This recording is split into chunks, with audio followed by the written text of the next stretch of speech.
Alright, hello, what's up mga boss? Ayan, magandang araw po sa inyong lahat. It's me again, ang inyong boss Noli Vlog, muling nagbabalik. Ayan, so back to vlog na naman po tayo ngayon. So for today's vlog, so pupunta tayo ngayon dito sa ating farm. So magbibisit tayo. Titingnan natin ngayon yung mga stag na pinakita ko dun sa mga previous vlog natin, na yung mga tinanggalan natin ng palong, yung kinat natin. So titingnan natin kung ano na ba yung kanilang itsura. Pero bago po ang lahat, kung bago ka pa lang na mapapadaan dito sa ating munting YouTube channel, iniimbitahan ko po sana kayo mag-subscribe, mag-like po kayo at mag-share, and then hit nyo yung ating notification bell. At nasa ganon, maging updated ka sa mga ina-upload natin na mga video. So mga boss, tara, samahan nyo po ako. Let's go!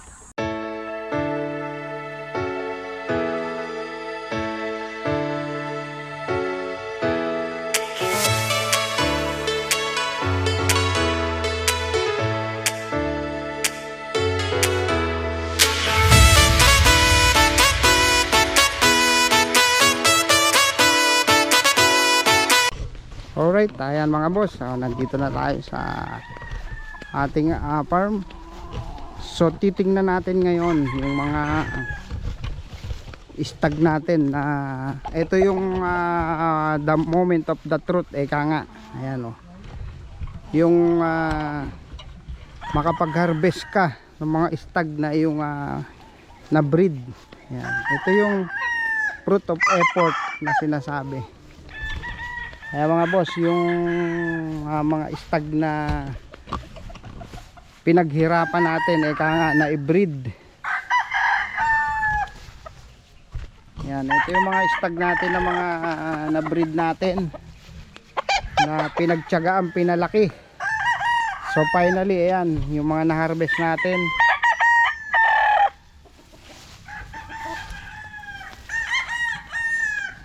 Yan, ayan yung mga pinungusan natin ng mga stag. At mamaya hawakan natin sila kung kamusta ba yung mga katawan nila, kung papasa ba sa ating panlasa. Yan,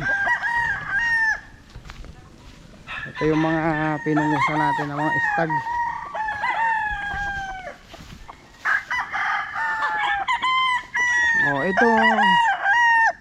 Ito yung feeling na maganda sa isang breeder, kapag yung breed mo napalaki mo talaga ng ganito.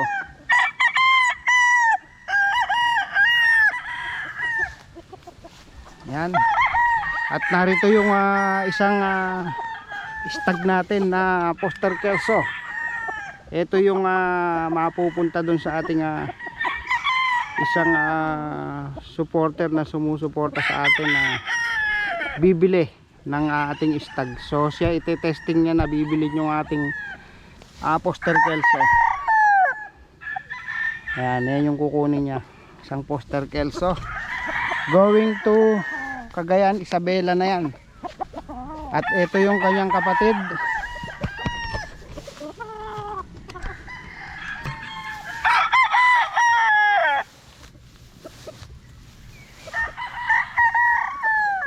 Ayan yung kapatid niya. At narito naman yung isa pang stag natin na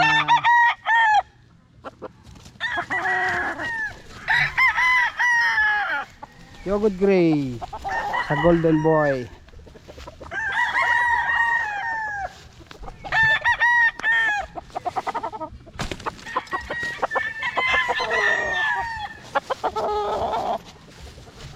Yan yung mga stag natin na mga pinungusan, ang pogi. Yan, so isa-isahin natin silang titingnan, hawakan. Okay. Alright, so ngayon titingnan natin sila isa-isa, kung kukumustahin natin yung kanilang katawan. Titingnan natin kung papasa ba sa ating standard.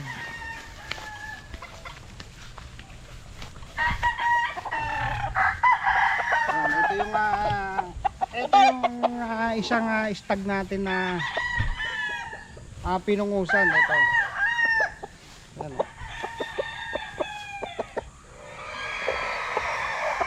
Yan. Ayan, ito, poging-pogi. Ewan ko na lang kung hindi magustuhan ng financier natin. Shoutout nga po pala dun sa ating bagong financier kay Boss Sebe Alporte. Isa po siyang mandaragat, maninisid sa dagat. Yan, Boss Sebe Alporte, nandito na po yung mga stag natin na gagamitin. Ito yung mga Jogod Gray, ang popogi. Bali first pick tayo na stag na gagamitin. Ito yung isa nating stag. So hindi ko akalain kahit na maraming namatay dun sa breed natin the last season na talaga naman soft extreme yung init. Kahit pa paano nabawi pa rin yung stress, sobrang stressful dahil nga maraming namatay sa kanila. Kahit pa paano naibsan ng konti. Siyempre nakakalungkot lang, sumamaman ang loob natin.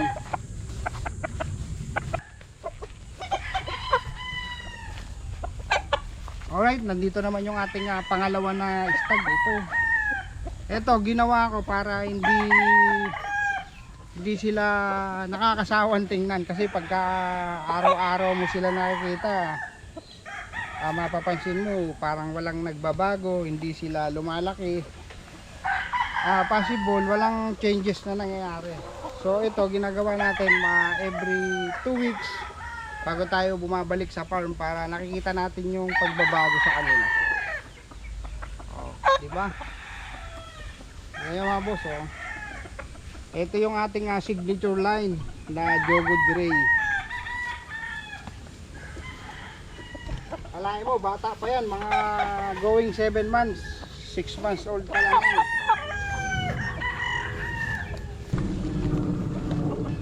Dito naman tayo sa pangatlo.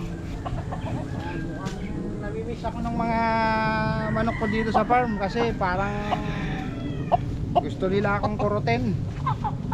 Ito yung pangalawa natin na stag. So ito pala mga boss, malaki pala yung ini-improve ng katawan nila kapag ka po sila ay napupungusan. Dahil nang pinungusan ko ito mga 2 weeks ago, talagang stag na stag pa, pero ngayon ang gaganda na halos buo na yung katawan nila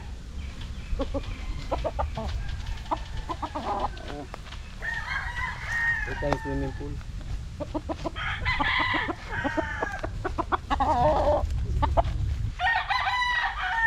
At dito naman tayo, ito yung isa sa delikado dito sa ating farm na hindi nakita nung ating tao. Mamaya masishare mo na yan. Baka mabuhol. Yan, so ito yung ating isa pa na signature line na Jogod Gray. Jogod Gray over Golden Boy. Ano, papogi na. So mamaya magte-testing tayo ng sparring nito para malaman natin kung pwede na ba siyang isali sa palaban ni SP. Ganda.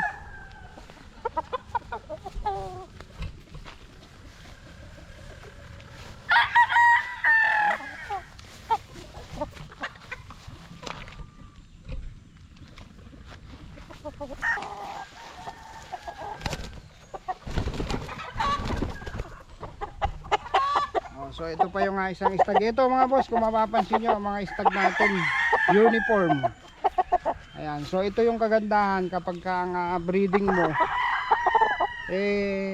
walang masyadong ingredient. Ayan, uniform sila kasi ang magulang nila almost magkakapatid, interrelated sila. Kaya ayan sila magkakamuka.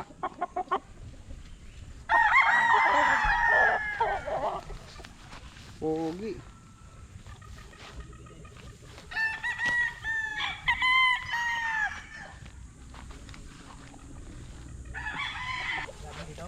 Ito yung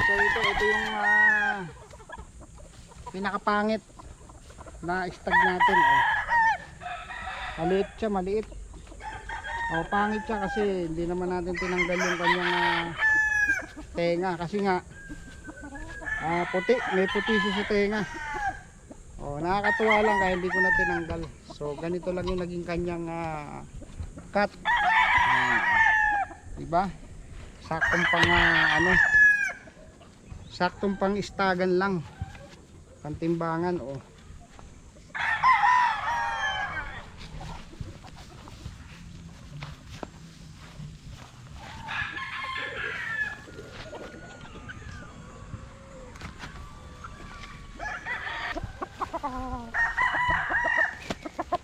So ito yung ating imported na Costa Kelso. Oh. Ito going to Cagayan na to. Merong nag-order sa atin ito si Boss Leomar. Shout out sa iyo Boss Leomar. Ito na po yung stag na order mo. Ito po. At waiting na lang to pagka pinick up mo. Ano, ang poging manok nito. Oh. Yan boss, pagmasdan mo mabuti.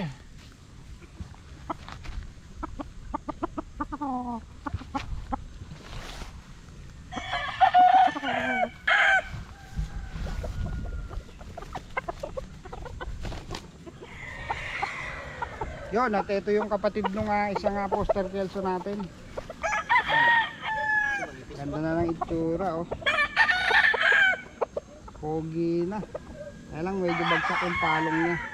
So gagawa tayo ng isa pang ganito. Isang salang pang breed na ganito para maganda yung kalabasan. Costa Kelso. Imported. Oh. Stag lang yan, mga 6 months old. Going 7 months.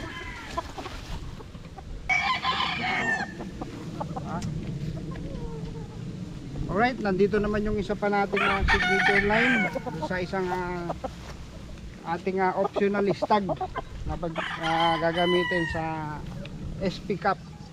Ayan o. Ganda nito, stag. Yogurt gray.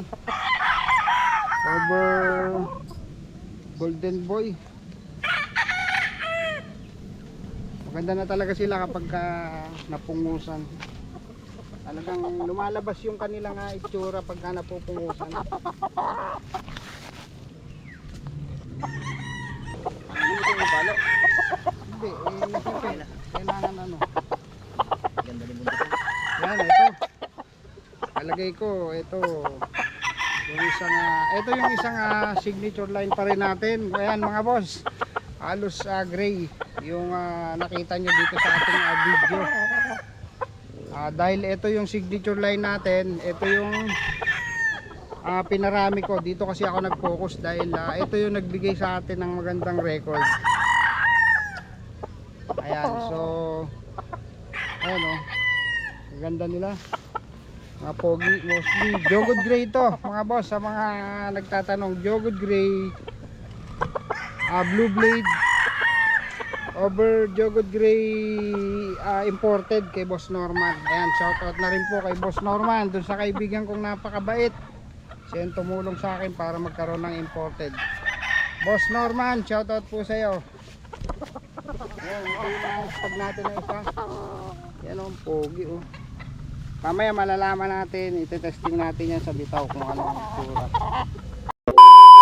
Alright, mga boss, dito na natin tatapusin ang ating vlog. Medyo mainit na, masusunog tayo sa araw.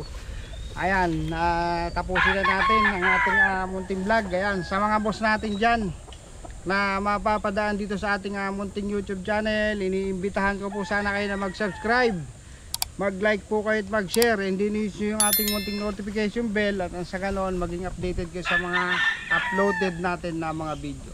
So ayun lang, maraming salamat mga boss at good luck. I know is not enough.